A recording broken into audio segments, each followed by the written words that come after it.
Olha, o capitalismo está sofrendo uma série de desastres, né?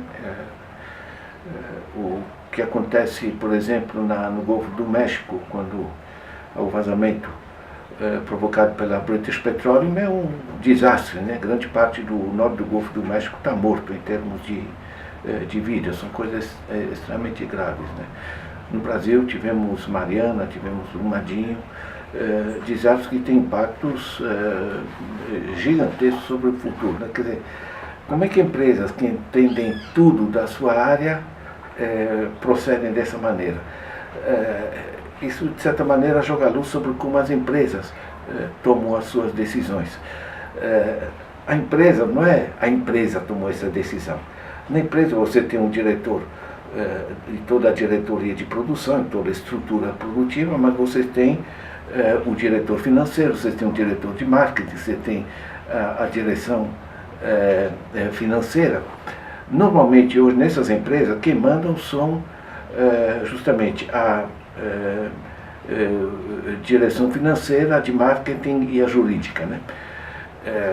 Os técnicos estão ali para extrair o ferro, extrair o petróleo, o que seja, enfim, nas empresas farmacêuticas para desenvolver novos medicamentos, mas não são os técnicos que mandam, né? No caso dos nossos desastres aqui, o Brasil tem excelentes engenheiros, tem gente que entende tudo dessa área de mineração. Não havia nenhuma razão para ter esse tipo de desastre. Por que houve?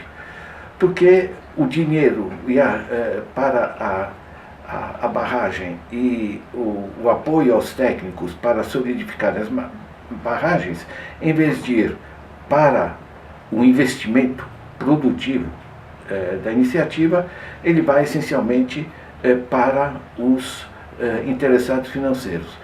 Então, esse tipo de desastre ele faz a gente entender como é que mudou o processo decisório da grande corporação.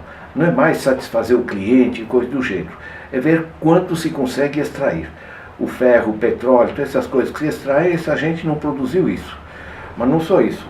Na exportação e na produção desse minério, desse produto natural, vai se gerar um monte de dinheiro. Esse dinheiro ele é repassado em parte para a direção da empresa e em parte muito maior para os acionistas desse processo. Então, na realidade, onde antigamente você tinha uma empresa, sei lá, que produz bicicleta e vende as suas boas bicicletas, tem lucro, de repente explora os trabalhadores, mas, digamos, a gente sabe a quem pertence a empresa e se as bicicletas são vagabundas, a gente tem que responsabilizar.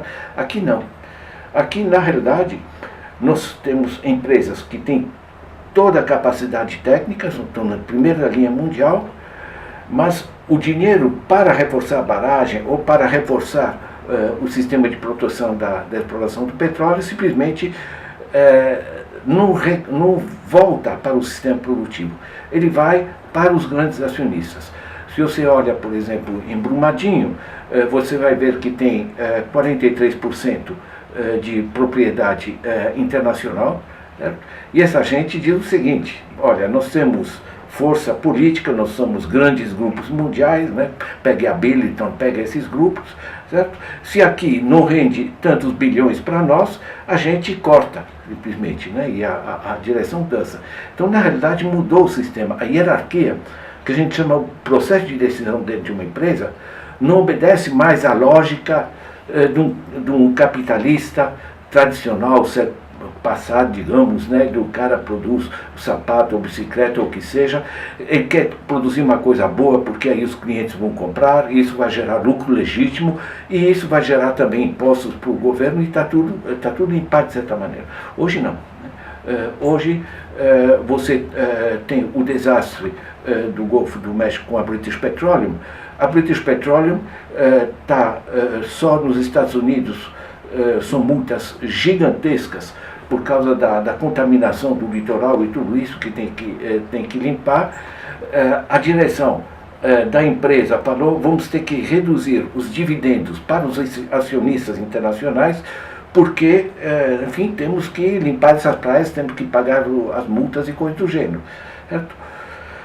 O tipo de ameaça que veio por parte dos grandes bancos, grandes fundos, grandes seguradoras, grandes sistemas financeiros internacionais foi de um tamanho tal que a British Petroleum recuou e decidiu vender campos de petróleo, mas manter os dividendos para os acionistas.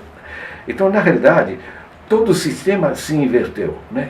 Enquanto você tinha antigamente a prioridade à produção e você gerava lucro que era investido para gerar mais atividades, coisas do gênero, hoje não. Você tem uma exploração de um recurso, uma parte vai para a direção da empresa, daí a importância dos bônus, para eles serem solidários também dos acionistas, e a grande parte vai para esses acionistas. Né? Poema. Por uma política econômica da maioria.